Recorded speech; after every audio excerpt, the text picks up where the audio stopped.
Assalamualaikum warahmatullahi wabarakatuh. Waalaikumsalam warahmatullahi wabarakatuh.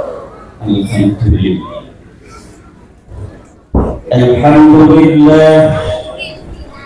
Alhamdulillahil malikil hakim, al-jawadil karimil azizir rahim.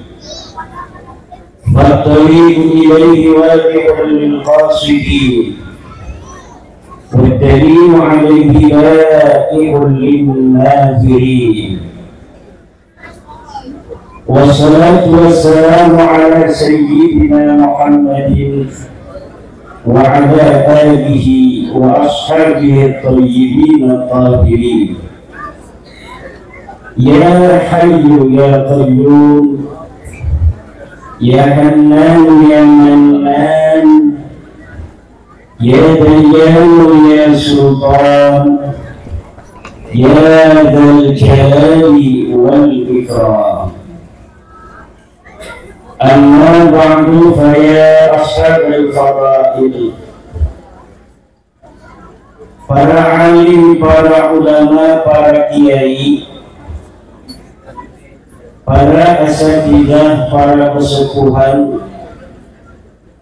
wabil khusus sahibil bait, keluarga besar al-maghfur lahu Kiai Haji Raden Saleh Solehat, wabil khusus kepada yang mulia Gus Hasan Kiai Haji Saifuddin, Gus Imdad, para alim, para ulama setempat. Ada para alim ulama dua tempat. Kalau yang setempat istrinya satu. Kalau yang dua tempat istrinya dua. Para tokoh pemuda, tokoh remaja, wabil khusus Ketua PWNU Banyumas,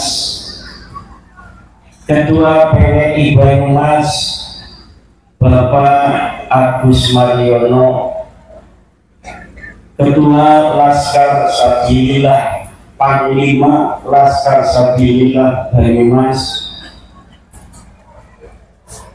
juga Ketua Ansor Banyumas, Ketua Muslimat Banyumas, seluruh lembaga dan banom di Banyumas, Bapak pejabat pemerintah baik sipil maupun militer, hadir juga dari Soloraya, Laskar Mataram Raya, ketuanya langsung hadir, Ki Ukip Sumodiningrat, juga dari Banten, Ketua Rabita Bapak Kesultanan Banten, juga Gus Moki Nurfatin. Para bapak, para ibu, hadirin ma'asyiral muslimin rahimahullah.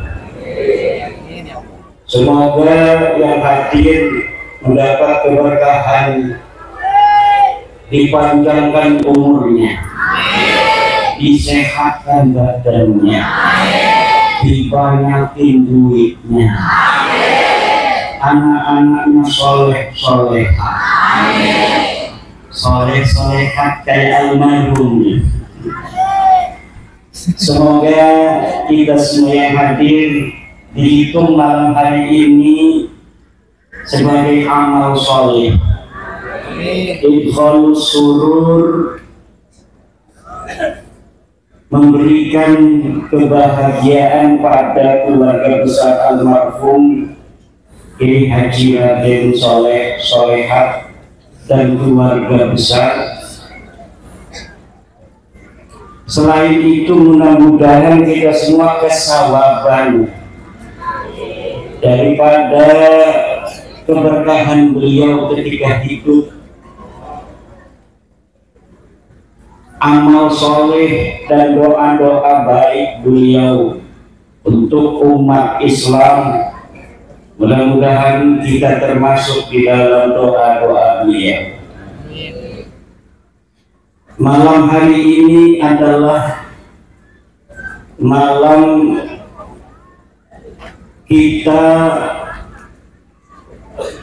memberikan doa untuk almarhum Kiai Saleh Salehat, dan juga malam hari ini adalah merupakan tanda dari baktinya anak cucu keluarga besar almarhum al-maghfurlah untuk beliau. Salah satu bukti bahwa anak dan cucu berbakti kepada ayah dan kakeknya adalah dengan cara menghaulinya. Baik menghaulinya itu hanya dengan membacakan surat Yasin 7 orang, maupun seperti malam hari ini yang luar biasa dengan mengundang tetangga, mengundang jamaah, mengundang para santri, para kiai. Tentunya apa yang dipersiapkan terhitung sebagai amal bakti seorang anak kepada ayahnya, seorang cucu kepada kakeknya, seorang istri kepada suaminya. وَالَّذِينَ جَاءُوا مِنْ بَعْدِهِمْ يَقُولُونَ رَبَّنَا اغْفِرْ لَنَا وَلِإِخْوَانِنَا الَّذِينَ سَبَقُونَا بِالْإِيمَانِ وَلَا تَجْعَلْ فِي قُلُوبِنَا غِلًّا لِلَّذِينَ آمَنُوا إِنَّكَ رَبَّنَا إِنَّكَ رَءُوفٌ.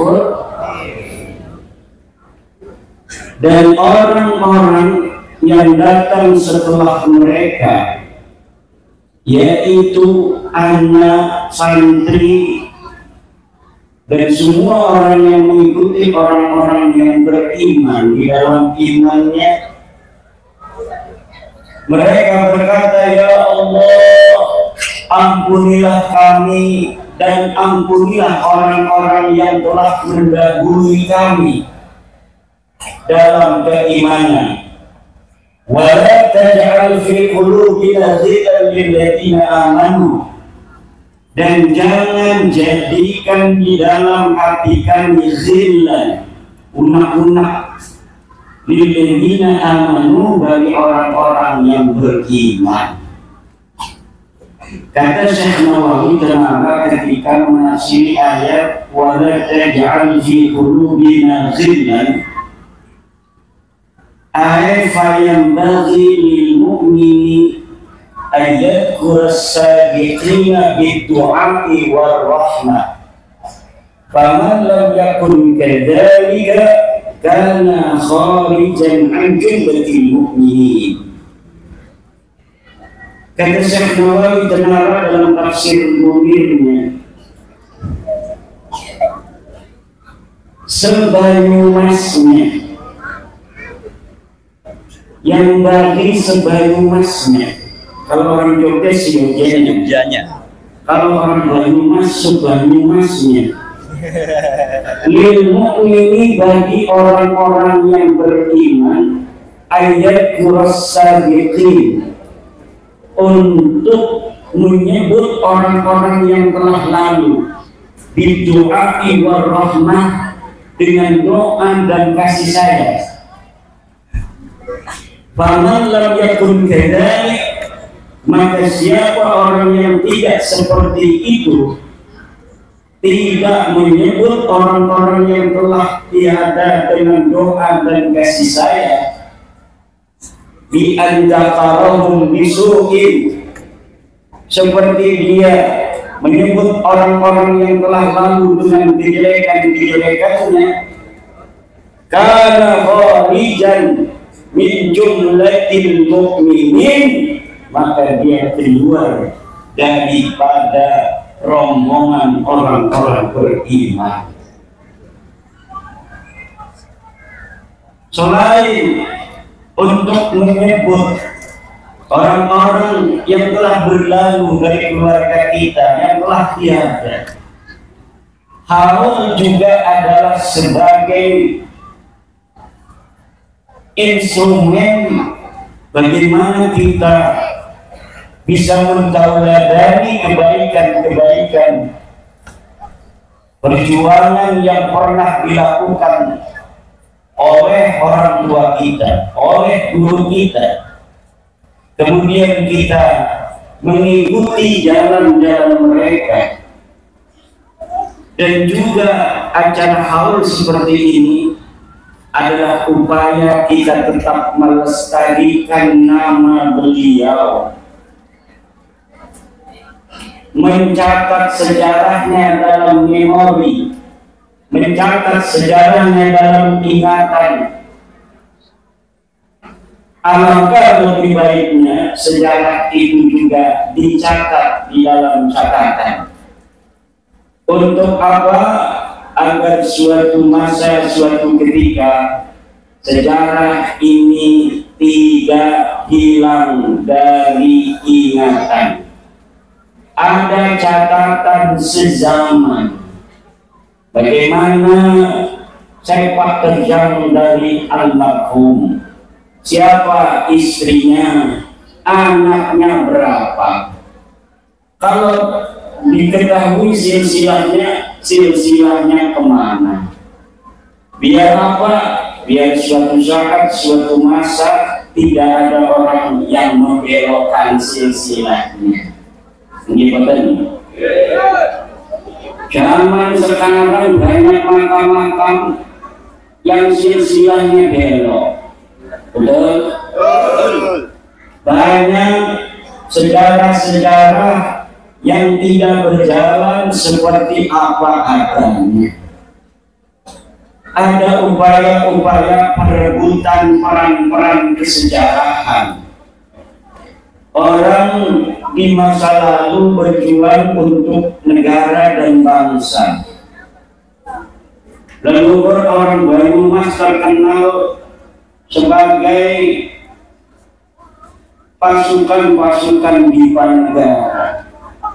Pangeran Diponegoro yang pada tahun 1825 berjuang membela bangsa, berjuang mengusir penjajah. Bahkan di Banyumas ini banyak sekali yang masih keturunan dari Pangeran Diponegoro.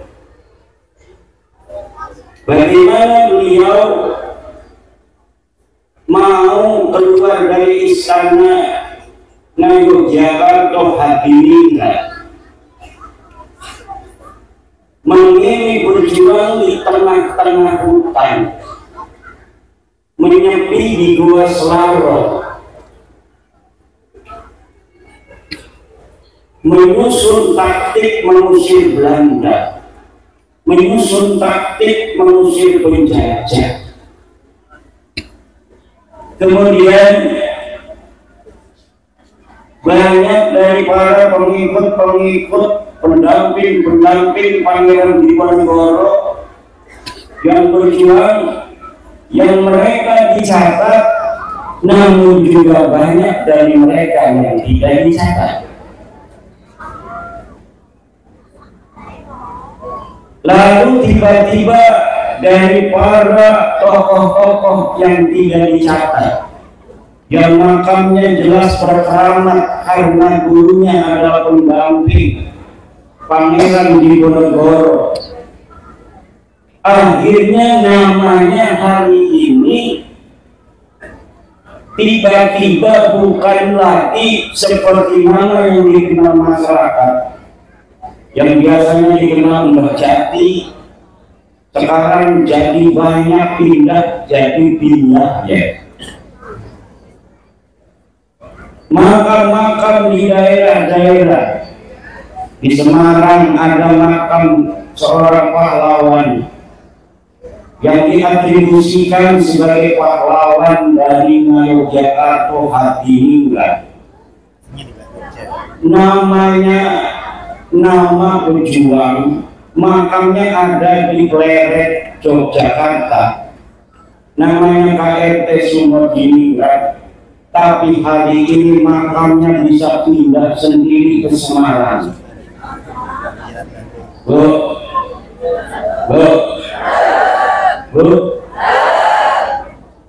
dengerin ya. Ada makam pindah sendiri dari Jogja ke Semarang. Dengar? Kenapa dia sebagai pejuang Yogyakarta mati di Yogyakarta, dimakamkan di Yogyakarta, hari ini makamnya pindah dewek melaku di Semarang? Ini ajaib di dunia, sebagian dari keajaiban loh. Ternyata ada upaya orang-orang yang leluhurnya tidak mempunyai sejarah, kemudian dia merampas kesejarahan orang lain. KRT Sumodiningrat yang asli pakai sot sebagai putra Yogyakarta Hadiningrat, hari ini namanya menjadi Hasan bin Toha bin Yahya. Ini bukan hoax, silahkan buka di Google KRT Sumodiningrat Hasan bin Toha bin Yahya, maka di Wikipedia sudah pindah makamnya bukan lagi di Pleret Yogyakarta tetapi di Semarang. Yang dia orang asli Jogja kemudian sekarang jadi pindah jadi orang Yaman.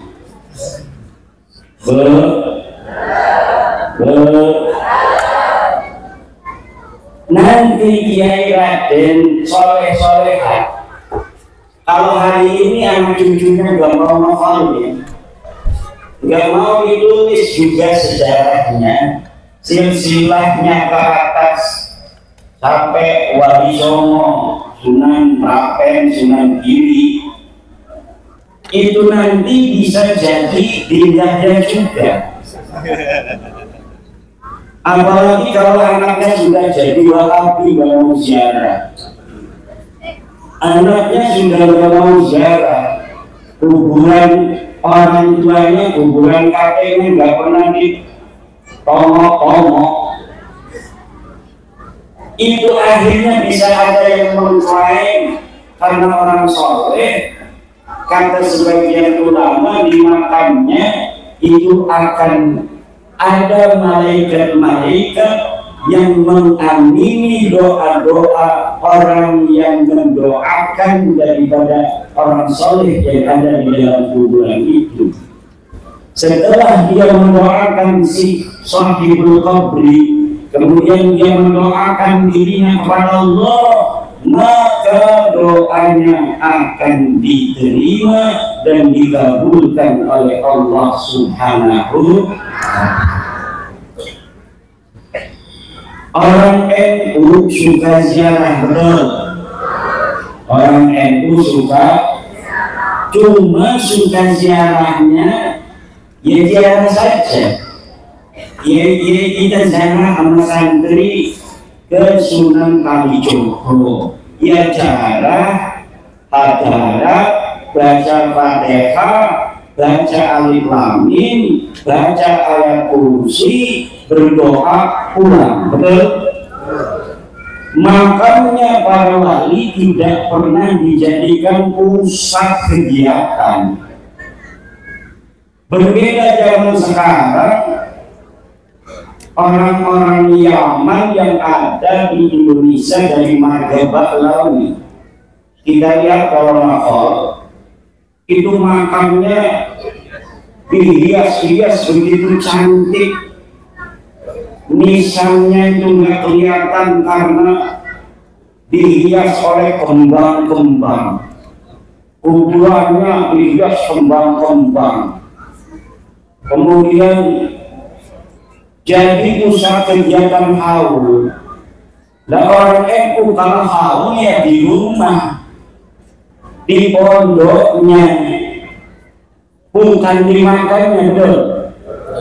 Ini haulnya di rumah, haulnya di lingkungan kita. Gak ada orang NU haulnya di makan. Nanti yang hadir pocong kuntilanak. Inilah bedanya tradisi kita ahli sunnah wal jamaah an-nabiyah Nahdlatul Ulama dengan tradisi Baklawi. Beda, walaupun suka sama-sama ziarah, kita tidak mengagungkan kuburan. Kita bukan muadzimul qabri wa abidil qabri. Kiai-kiai jarak di Sunan Gunung Jati ya jarak saja.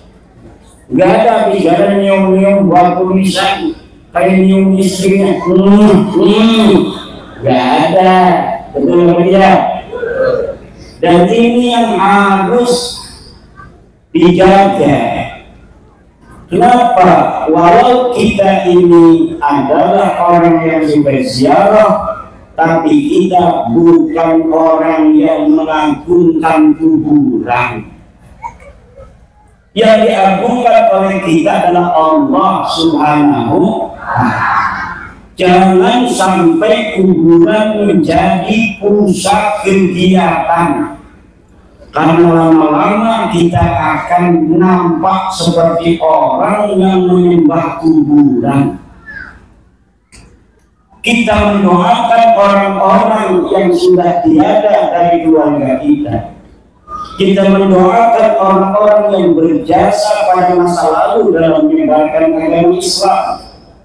Jangan sampai putus hubungan kita walaupun dia sudah tiada. Tapi bukan berarti kita harus nampak seperti orang yang menjadikan kuburan sebagai Ka'bah. Ka'bah kita ada di Makkah, Raudhah kita ada di Madinah. Hari ini kita lihat ada orang-orang yang menciptakan Raudhah baru. Kita lihat kemarin seorang Habib yang ada di Solo, tetangganya diukir. Dia jarang ketarik, ini kuburan Habib Qodam, ini kuburannya Habib siapa?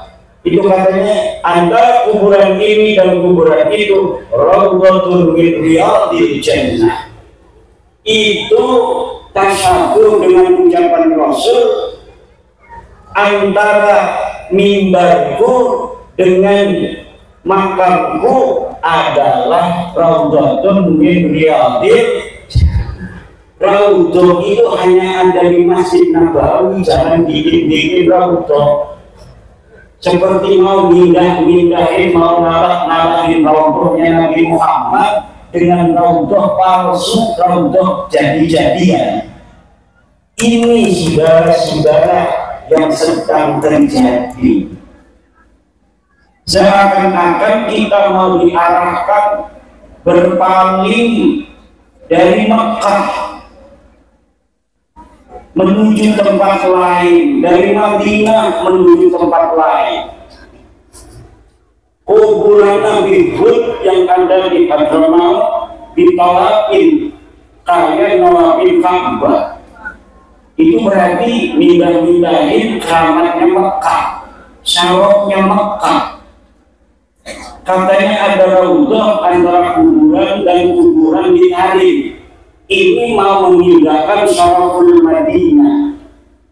ada raudhah lain selain raudhah yang ditunjuk oleh Rasulullah Muhammad sallallahu alaihi wasallam. Belum lagi sejarah Indonesia ini diubah oleh oknum-oknum Bahlawi.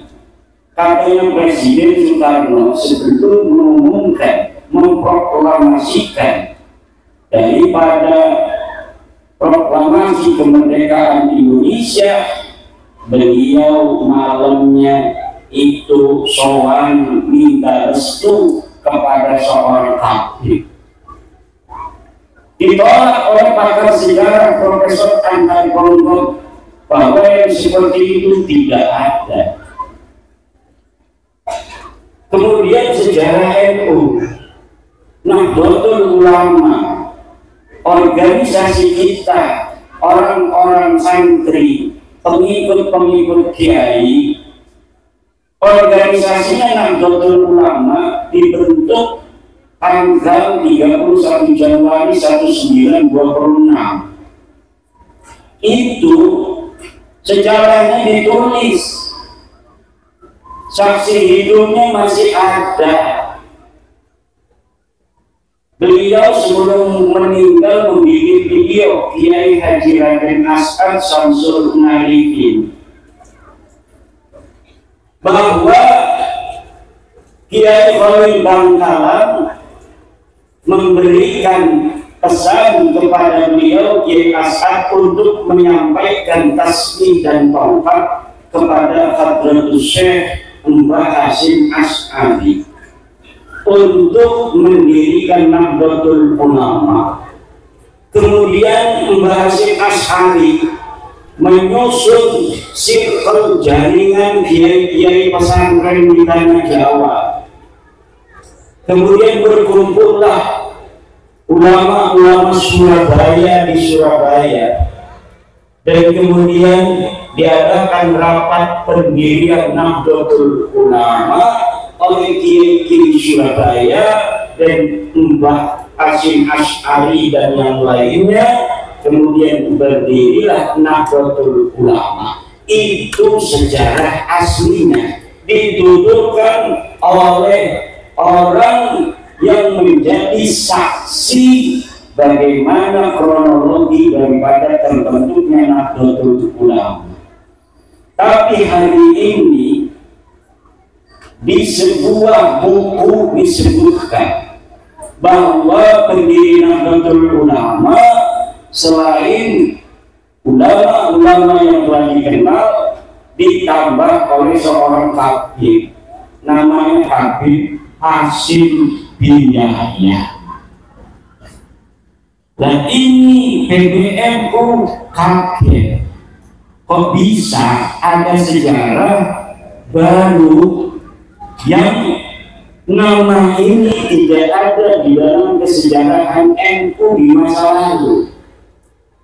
Buku sejarah NU sudah diterbitkan, kok sekarang ada upaya menambahi tokoh dalam sejarah yang dijadikan sebagai pendiri NU, padahal nama ini tidak ada pada masanya ikut mendirikan NU. Akhirnya Ketua Umum Pengurus Besar Nahdlatul Ulama dalam konferensi pers hasil sidang pleno memerintahkan kepada Rabitah Ma'ahid Islamiyah dan kepada Ma'arif NU untuk menarik buku tersebut dari seluruh madrasah dan pondok pesantren NU. Alhamdulillah. Alhamdulillah. Nah, sekarang mulai terkuat. Hal ini ibu bapak hadirin ma'asyiral muslimin rahimahumullah sangat penting. Jangan-jangan kalau kita tidak memiliki perhatian yang besar terhadap sejarah bangsa kita, maka kita akan dipisahkan oleh kesejarahan leluhur kita di masa lalu. Kata seorang politisi, kalau kita ingin menguasai suatu bangsa, kita tidak usah dengan kekuatan tentara perang, tapi cukup hancurkan sejarah bangsa itu, maka nanti kita akan bisa menguasai bangsa itu. Politisi Jerman mengatakan, hapus sejarah suatu bangsa, maka satu generasi ke depan para bangsawannya akan merasa seperti orang biasa, dan pada generasi selanjutnya mereka akan menjadi seperti kambing. Sejarah bangsa kita yang luar biasa itu, ibu ini turunan daripada bangsa Nusantara. Bangsa non, mereka sendiri bahasa Sunda. Mereka alhamdulillah, saya yang bisa bahasa Sunda. Saya walaupun orang Banten ngomong Jawa, kayak mah pengen Banyumas. Orang Banyumas ngomong Banten, karena pada saat Sunan Gunung Jati Syarif Hidayatullah diperintahkan untuk menyebarkan agama Islam, tentaranya masih tentara Demak. Tentara Demak itu ya dari Demak, Semarang, Brebes, Tegal, Banyuwangi, Pemalang, Cirebon, datang ke Banten. Jadi yang bersama dari para penyebar agama Islam Banten pertama itu banyaknya orang-orang Demak, orang-orang Banyumas. Maka ngomong bodoh, orang bodoh kayak wong Solo. Ada ngapa? Wong kresek kenapa? Ngomongin apa? Apa masih lah? Ada kalau Kang Agus Mariono dari PKC Cina. Kata Pak Andi Kurniawan, ini orang-orang yang sedang meluruskan sejarah Indonesia ini, PWI, Perjuangan Wali Songo Indonesia, Laskar Sabilillah ini antek-antek Cina komunis. Pimpinannya 3, 1 Agus Mariono. Ini orangnya nih, yang ketua PWI Banyumas.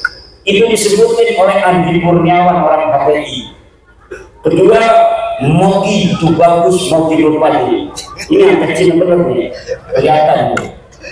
Yang ketiga baru saya Imaduddin, katanya antek Cina.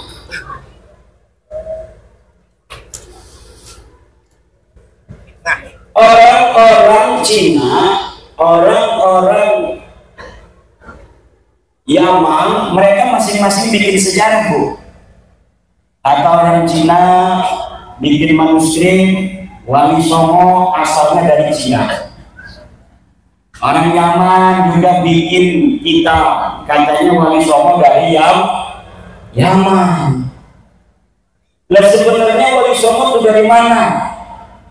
Yang Wali Songo itu dzurriyyat Rasulullah Muhammad sallallahu alaihi wasallam yang menyebarkan agama Islam di tanah Nusantara, dari Aceh, Mandailing, Natal, Minangkabau, Lampung, Banten, Jawa Tengah, Banyumas, Mataram, kemudian Surabaya, Madura, ke Bali, ke NTT, ke Papua, ke Maluku, Sulawesi, Kalimantan, itu disebarkan oleh dzurriyyat Rasulullah Muhammad sallallahu alaihi wasallam pada abad ke-15 dan ke-16 Masehi. Tapi kemudian sekarang ada manuskrip bahwa Wali Songo itu nasabnya ke Cina. namanya Cina semua. Ada lagi satu manusia rebutan ini bahwa Wali Songo nasabnya Kiaman. Lah ini sebenarnya kemana Wali Songo? Kita keluarga Wali Songo memiliki manuskrip yang setelah bab nasab ini muncul ke permukaan mulai dibuka. Alhamdulillah sedang dikaji secara mendalam oleh Naqobah Ansar Auliyaul Tis'ah. Dan kemarin ketika Rizik Syihab berceramah keliling di Jawa Barat mengatakan bahwa Wali Songo adalah pahlawi, langsung dibantah oleh Ketua Naqobah Ansar Wali Songo Kiai Haji Ilzamuddin dari Madura bahwa Wali Songo bukan pahlawi.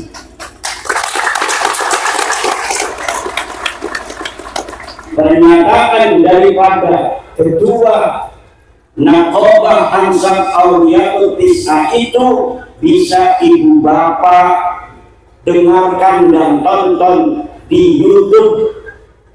Sudah sejak lama Ansar Auliyaul Tis'ah yang mencatat keluarga besar Wali Songo mengatakan bahwa Wali Songo tidak ada kaitan dengan pahlawi. Wali Songo bukan pahlawi. Wali Songo bukan Nasrullah, Wali Songo bukan Syihab, Wali Songo bukan Semit, Wali Songo bukan Idrus, Wali Songo bukan bin Yahya. Lalu kemana? Sebagian Wali Songo adalah keturunan Syekh Abdul Qadir Al-Jailani dan sebagian lagi adalah keturunan daripada Sayyidina Musa Al-Kadzim. Dan bulan ini Naqobah Wali Songo akan mematangkan pendalaman manuskrip ke Yunan dan ke Pakistan, karena ternyata manuskrip yang ada di Pakistan, Yunan, Uzbekistan itu mencatat bagaimana perjalanan kronologi daripada perpindahan leluhur Wali Songo kemudian sampai datang ke Indonesia menyebarkan agama Islam di Indonesia. Ini masih ada dan masih tercatat. Alhamdulillah. Doakan mudah-mudahan secara presisi. Ini masih belum final 100% sejarah Wali Songo karena adanya pembelokan pada tahun 1960 Masehi. Setelah merdeka itu terjadi pembelokan silsilah. Yang pertama, pembelokan yang bisa saya deteksi dari kitab-kitab karya Salim bin Jindan, seorang habib yang dia menulis silsilah daripada Mbah Khalil Bangkalan, kemudian silsilahnya disambung ke Bahlawi. Yang kedua yang telah diterbitkan oleh Bahlawi adalah kitab Syamsul Dhohiro.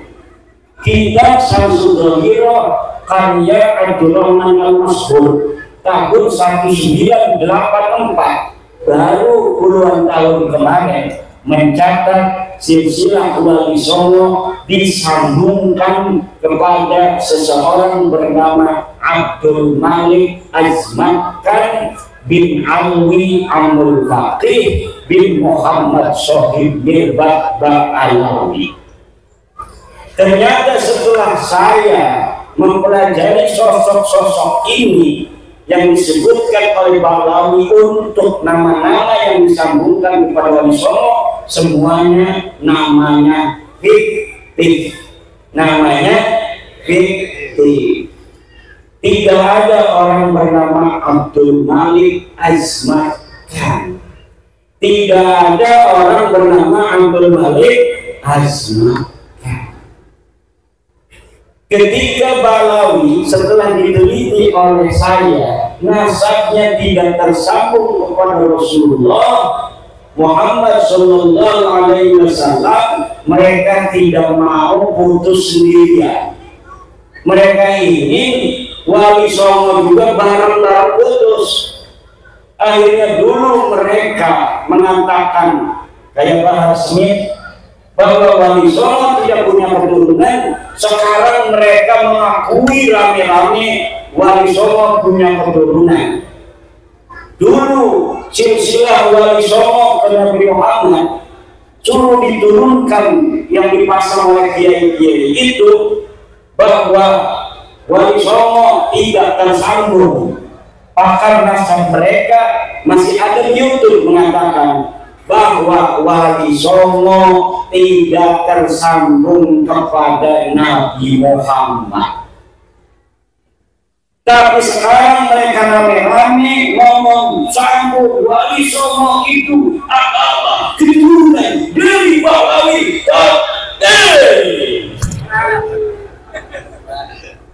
Gimana dulu katanya bukan. Bahkan ada seorang turunan Wali Songo diundang ceramah di Bekasi. Tahu panitianya kalau dia keturunan Sultan Maulana Hasanuddin dari Banten. Kalau Sultan Maulana Hasanuddin kan anaknya Sunan Gunung Jati Syarif Hidayatullah. Panitianya tahu kalau Syarif Hidayatullah keturunan Nabi Muhammad.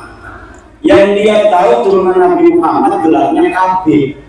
Ditulis di sebuah banner, ikuti ceramah agama oleh Al-Habib Tubagus Ahmad. Ini tiba-tiba ini dari Balawi bahwa Mukibin mukulin Tubagus dari Banten itu yang ditulis oleh panitia sebagai Al-Habib Tubagus Ahmad.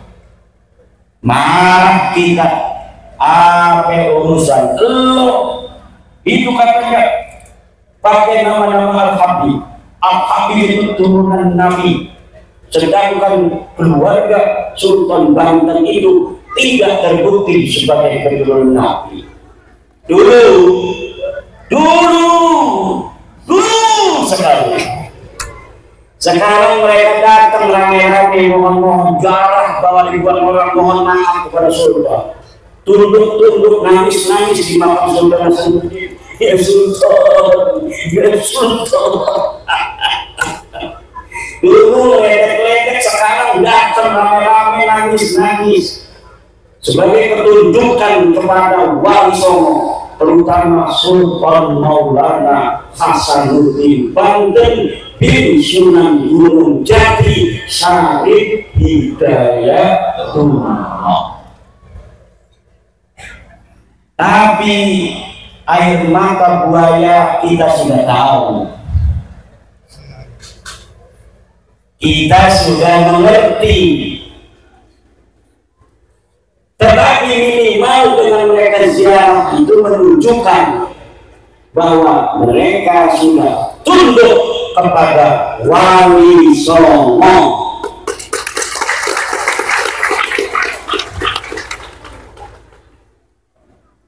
Karena memang dalam kesejarahan Islam di Indonesia, dukhulul Islam di Nusantara disebarkan oleh Wali Songo.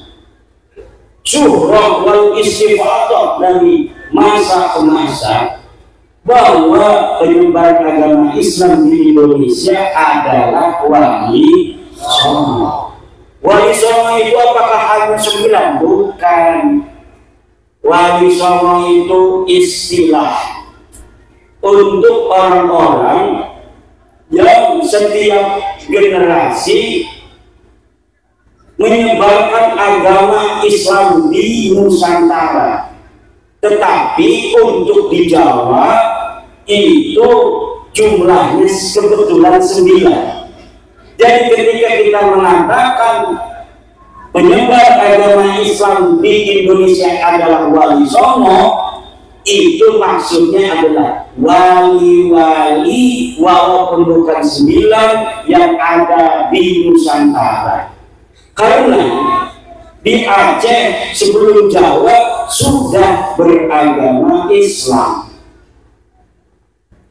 disebarkan oleh para wali-wali di Riau, di Jambi, di Palembang, Mandailing, Natal, Minangkabau dan sekitarnya. Itu Islam sudah masuk terlebih dahulu, kemudian masuk ke tanah Jawa. Kebetulan di tanah Jawa mengalami kegemilangan penyebaran Islam. Di tanah Jawa ini orang-orang yang menyebarkan agama Islam waktu itu ditulis oleh Agus Sunoto memiliki kecemerlangan, memiliki kegemilangan di dalam menyebarkan agama Islam. Akhirnya dalam waktu yang tidak terlalu lama orang Jawa mayoritas masuk Islam pada abad ke-15 dan ke-16. Alhamdulillah. Kalau melihat dari Banten saja,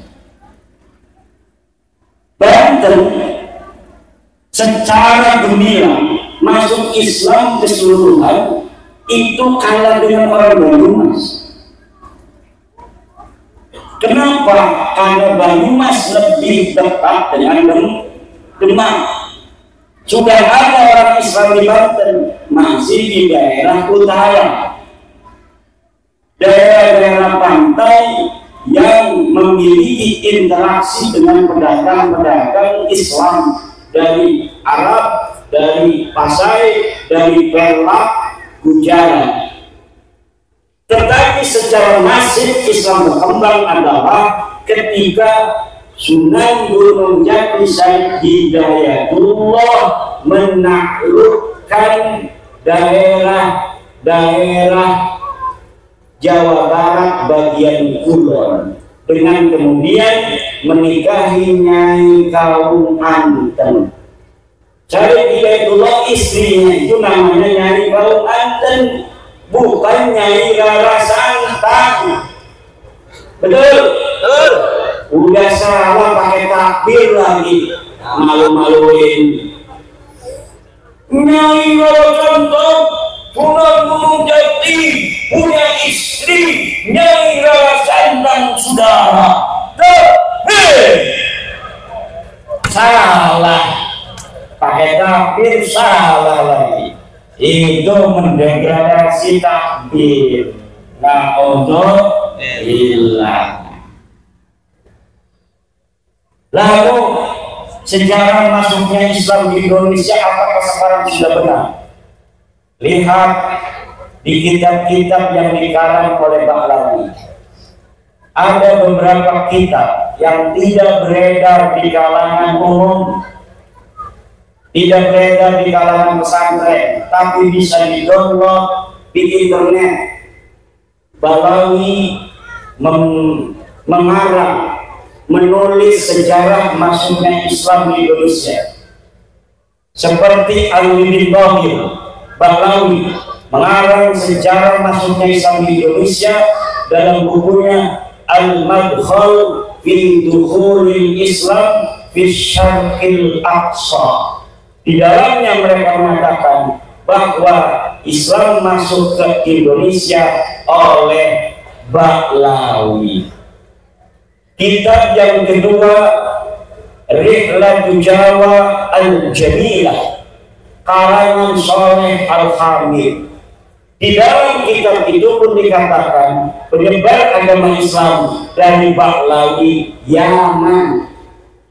Kemudian kitab Syamsul Zahirah karangan Abdurrahman Al-Mashhur dan ditaklik oleh Muhammad Diyah Shihab dikatakan penyebar agama Islam di Indonesia Bahlawi Yaman.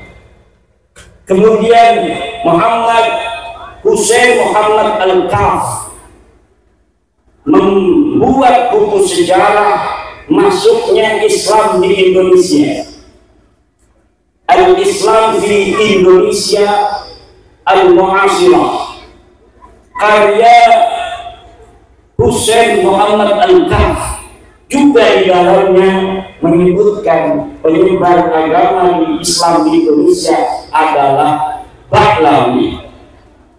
Ini Bapak Ibu saudara-saudara, makanya kalau kita klik Dukhulul Islam di Nusantara berbahasa Arab, maka yang akan keluar adalah sejarah versi Pahlawi. Tapi kalau kita klik dengan bahasa Indonesia, sejarah masuknya Islam di Indonesia, yang akan keluar adalah Mansur Suryanegara, Hamka, dan penulis-penulis sejarah Islam di Indonesia lainnya. Benar, tapi kalau kita kliknya dengan bahasa Arab, maka yang akan keluar kitab-kitab sejarah masuknya Islam di Indonesia karangan Pahlawi. Dan kami mengajak kepada putra-putri Indonesia untuk melek sejarah. Yang bisa nulis bahasa Arab, tulis sejarah Indonesia dalam bahasa Arab yang banyak, judulnya macam-macam. Buka manuskrip dari Nusantara, baca buku-buku antropologi, historiografi yang ditulis oleh orang-orang Portugis, yang ditulis oleh orang-orang Spanyol, yang ditulis oleh orang-orang Cina, yang pada abad ke-14, ke-15, ke-16 orang-orang dari Portugis sudah datang ke Indonesia, mencatat dalam Summa Oriental, mencatat dalam The Asia, mencatat di dalam kitab-kitab lainnya keberadaan Wali Songo di Indonesia pada saat itu. Tetapi hari ini sejarah itu banyak yang berubah. Maka para penulis, para pemuda yang punya YouTube-nya angkat masalah sejarah. Buka itu karya ulama-ulama Indonesia. Buka itu karya-karya ilmiah ulama-ulama kita dalam sejarah, angkat di dalam YouTube. Yang bisa nulis di web, nulis di web.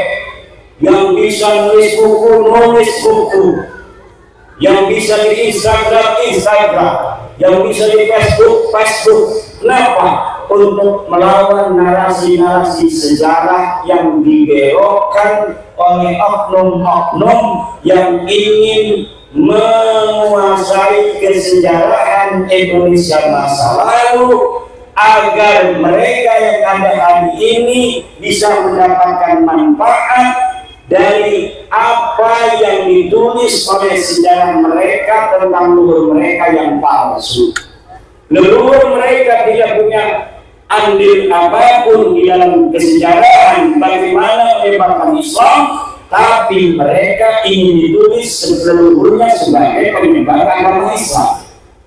Leluhur mereka tidak ada andil di dalam perjuangan kemerdekaan Indonesia, tapi hari ini mereka ingin dicatat leluhurnya sebagai pejuang kemerdekaan Indonesia. Padahal leluhur mereka adalah orang-orang yang ikut Belanda menjadi antek-antek Belanda. Surat-surat mereka masih ada. Bagaimana korespondensi mereka dengan Belanda? Doa-doa ulama-ulama mereka masih ada sampai sekarang di Leiden Belanda. Saya pernah ke perpustakaan Leiden di Belanda, membaca doa-doa ulama-ulama mereka untuk kerajaan Belanda, untuk Ratu Wilhelmina, agar kekuasaannya di tanah Nusantara dilanggengkan oleh Allah Subhanahu wa Ta'ala. Tapi hari ini mereka ingin leluhurnya dianggap sebagai pejuang. Atau cara yang lain adalah orang-orang yang sudah jelas pahlawan, seperti Imam Bonjol, kemudian nasabnya disimpangkan ke Baklawi. Katanya Imam Bonjol itu marganya bin Syihab, Pangeran Ponegoro marganya itu Bang Buddha, Asegaf, macam-macam itu dibelokkan. Di Ponegoro marganya Bakti. Ada Asegaf, ada Babut, ada Asegaf dari keluarga Bakut, nanggapnya Pangeran Ponegoro Bakut. Kemudian dari keluarga bin Yahya nanggapnya bin Yahya. Hamid bin Toha bin Yahya. Nah, nanti yang benar yang mana? Semuanya pengen leluhur mereka dianggap pahlawan, walaupun mereka yakin itu pahlawan palsu. Kenapa mereka ini takut kepada Allah ketika mereka memalsukan itu? Ini pertanyaan besar. Kok kayak nggak takut sama Allah? Kok nggak kayak percaya adanya hari hisab? Mereka tahu kalau di Ponegoro itu adalah putra daripada Hamengkubuwono III. Udah tahu ada sejarahnya. Dia asli orang Jawa. Tapi kenapa kemudian mereka tidak malu untuk membelokkan leluhurnya Pangeran Ponegoro diakui sebagai orang Yaman? Ini tidak masuk akal-akal yang akal-akal fitri. Ini ada masalah dengan akal mereka ini. Kalau sampai ketahuan apa enggak malu? Buktinya sekarang sudah ketahuan, tapi pelangap-pelongo bayar aku. Peneliti. Kemudian ada Mbah Abdul Malik Banyumas. Jadi Mbah Abdul Malik Banyumas asli Banyumas ngomongnya apa? Katanya itu adalah bin Yahya. Masya yang masih hidup Al-Mukarram As-Syekh Maulana Roma Irama. Daripada maulana yang lain itu yang jelas aja sih. Perjuangannya pada Islam, Roma Irama, betul. Lagu-lagunya kita dengerin, lagu Roma Irama, Masya Allah, sebujur bangkai, kita ingat mati. Betul. Daripada orang ceramah halu-halu, Mi'raj 70 kali, leluhurnya bisa membuat rantai dari emas, bisa susu. Luar biasa itu, keramat-keramat Memadamkan api neraka. Memadamkan api neraka, bisa menyalati orang yang mati walaupun leluhurnya sudah mati ratusan tahun. Dicekoki umat Islam Indonesia dengan khurafat-khurafat. Wih, kayak orang Muhammadiyah, orang Wahabi ngomong khurafat-khurafat katanya. Bukan, Pak. Karomah dan khurafat itu beda. Kalau di dalam kitabnya Imam Asy'arani itu menulis keramat-keramat para aulia. Walinya ada, keramatnya zahir. Orang tahu semua, ditulis oleh Imam Asy'arani, itu namanya keramat. Tapi kalau orang biasa kayak Muhammad Shahid Mirbah yang tidak ada keterangan dia ulama, kemudian disebutkan keramatnya, itu namanya khurafat, cerita-cerita palsu. Untuk apa tujuannya? Glorifikasi dan luhur mereka yang tidak mau kalah dengan wali-wali lain yang ditulis keramatnya. Kalau Syekh Abdul Qadir Jailani keramatnya Dhahirun Munkasyarun itu ditulis dan ada saksi dari kitab-kitab yang satu masa dengan Syekh Abdul Qadir Al-Jailani. Syekh Abdul Qadir Al-Jailani satu masa dengan Ibnul Jauzi. Ibnu Jauzi menulis dalam kitabnya bahwa ada di Baghdad seorang ulama besar namanya Syekh Abdul Qadir Al-Jailani, seorang sufi yang sangat dicintai oleh orang-orang yang awam, yang dia menulis kitab-kitab keramatnya dohir disaksikan orang banyak. Tapi kalau Fakih Muqaddam Bahlawi, leluhurnya kabin-kabin yang katanya bisa minum 70 kali, saya cari nama Fakih Muqaddam di abad ke-6 dan ke-7 Hijriah. Ada 3 ulama yang mencatat seseorang yang bernama Fakih Muqaddam. Tidak ada seseorang yang bernama Fakih Muqaddam. Dia orang Tarim, dia orang Yaman. Kitab di abad ke-7 ke-8 banyak sudah ditulis tentang ulama. Siapa saja yang ada di Tarim, tidak ada yang menyebut seseorang bernama Fakih Muqaddam yang dianggap wali dan keramat pada masa dia hidup, apalagi bisa mi'raj ke langit 70 kali dalam sehari. Teranyam.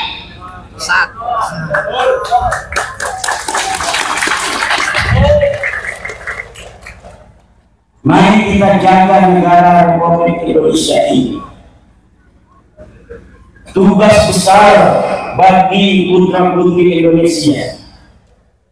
Pemberontakan sejarah yang terjadi baik dari sisi peradabannya maupun kemudian sejarah masuk ke Islam Indonesia, tugas besar wahai orang-orang di UI jurusan sejarah, calon-calon dokter sejarah, jangan asal comot referensi, tapi verifikasi referensi itu apakah referensi yang dapat dipercaya atau referensi palsu. Ada sebuah manuskrip namanya Negara Kertabumi, ditulis 1679. Disebutkan namanya karya Pangeran Arya Wangsakerta, putra daripada Raja Cirebon.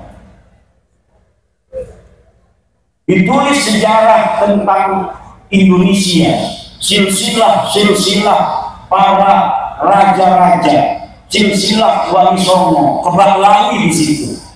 Tahunnya 1769. Tetapi setelah diuji oleh ahli filolog dari Universitas Indonesia, ternyata kertasnya kertas tahun 1960. Nama manuskripnya manuskrip Negara Kertabumi. Yang bawa HP, tulis ketik di Google search Negara Kertabumi palsu. Di situ Anda akan bisa membaca bagaimana pendapat para ahli tentang manuskrip Negara Kertabumi, yang salah satu yang ada di dalamnya menyebutkan silsilah Sunan Gunung Jati adalah binnya sama dengan kabir. Siapa yang memasukkan? Wallahu a'lam bishawab. Yang jelas beberapa sejarawan sudah mengutip dari naskah itu untuk dijadikan sebagai referensi. Jadi sebuah skandal ilmiah diciptakan pada tahun 1960-an, ditemukannya pada tahun 1970 itu naskah. Bisa jadi kertasnya itu kertas tahun 1960, tetapi ditulisnya tahun 1970. Karena waktu itu kebetulan Pemda Jawa Barat sedang ada proyek untuk pencarian manuskrip. Mungkin ini skandalnya, ya ini lagi ada proyek nih ratusan juta, kita bikin aja manuskripnya nanti supaya dibeli oleh pemerintah daerah waktu itu yang lagi mencari kesejarahan tanah Sunda. Ini sekarang ini saya dapat untuk mengira-ngira, menganalisa kenapa sekarang ini saya agak cerdas di dalam membongkar kepalsuan-kepalsuan sejarah. Karena semenjak saya meneliti nasab Bahlawi yang sudah terbukti bukan keturunan baginda Nabi Muhammad SAW ini, saya banyak membaca kitab-kitab sejarah Bahlawi yang setelah dikolaborasi dan dimuqabalah dengan kitab-kitab lainnya, ternyata sejarahnya palsu. Bahkan ada satu kitab yang namanya Tarikh Sambal, baru diketemukan katanya manuskripnya, ternyata setelah diteliti pada abad 10 Hijriah itu yang dikatakan adalah sebagai tahun di mana Syekh Sambal ini hidup, ternyata orangnya saja Syekh Sambal ini terindikasi kuat fiktif.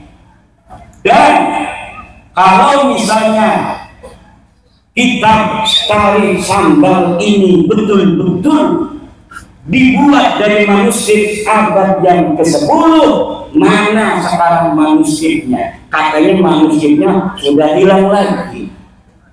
Kemudian ada kitab manuskrip asli, namanya manuskrip Tarikh Ibnu Hisam. Di dalam Tarikh Ibnu Hisam tidak ada berita tentang Fakih Muqaddam, tetapi kemudian ketika dicetak oleh Muhammad Al-Habsyi, di dalam versi cetaknya itu ada nama Fakih Muqaddam. Akhirnya saya sekarang berkesimpulan sejarah Indonesia pun tidak aman dari pembelokan-pembelokan pada masa lalu. Maka kerja keras Mbah Dundo akhirat ini youtuber cerdas dari Banyumas, karena memang kerahnya ini kerah pejuang orang-orang Banyumas. Youtubernya juga nggak punya urat takut sama sekali. Youtuber lainnya itu pada ngumpet, wajahnya nggak kelihatan, ada yang pakai topeng segala. Lah ini youtuber Banyumas, wajahnya yang ganteng itu kelihatan. Masya Allah. Dan ketika tesis saya keluar, kebanyakan youtuber yang mengangkat tentang tesis saya itu dari Banyumas dan sekitarnya. Maka Banyumas akan tercatat dalam tinta sejarah bahwa pada tahun 2002, 2003, 2024 dalam mengungkap siapa sebenarnya Habib Bahlawi, yang ada tesis mengatakan sebenarnya dengan sesungguhnya dengan hasil penelitian yang seksama teliti bahwa mereka bukan keturunan baginda Nabi Muhammad SAW. Di situ ada peran pejuang Banyumas. Sejarah akan mencatat ini. Tidak sembarangan. Ini bukan kebetulan. Ini bukan kebetulan. Banten, Banyumas, Banyuwangi. Banten kepalanya, Banyumas pusernya, Banyuwangi ujungnya kaki. Kalau Banten kepalanya sudah mikir, Banyumas pusernya itu pepet, ini bisa mati orang. Tapi sekarang Banyumas sudah terbuka, tinggal kakinya Banyuwangi. Ini apakah sudah ada dari Banyuwangi? Sudah ada kakinya berjalan. Pantas sekarang sudah terbukti benar-benar bahwa Bahlawi Habib itu terbukti secara ilmiah ilmu nasab, ilmu sejarah, dan tes DNA, mereka bukanlah keturunan baginda Nabi Muhammad sallallahu alaihi wasallam. Dan ini kita di dalam memutuskan itu tidak berdasarkan kebencian, tidak berdasarkan kajian ilmiah yang sesungguhnya. Kita kasihan kepada mereka. Sekarang kita kasih tahu, NTB bukan turunan Nabi, maaf. Ini buktinya sejarah. Kitab-kitab sejarah tidak mencatat keluarga ente sebagai turun Nabi. Ini kitab-kitab nasab, leluhur ente tidak dicatat sebagai keturunan Nabi. Ini hasil tes DNA keluarga ente dari Yaman. Sudah 180 orang yang tes DNA dan semua tes DNA-nya haplogrupnya G. Kalau keturunan Nabi, haplogrupnya J1. Kalau orang-orang yang haplogrupnya G itu menunjukkan dia bukan hanya bukan keturunan Nabi, tapi mereka juga bukan orang Arab. Haplogrup G itu orang Turki yang ada hidup di wilayah Kaukasus. Ini sudah final.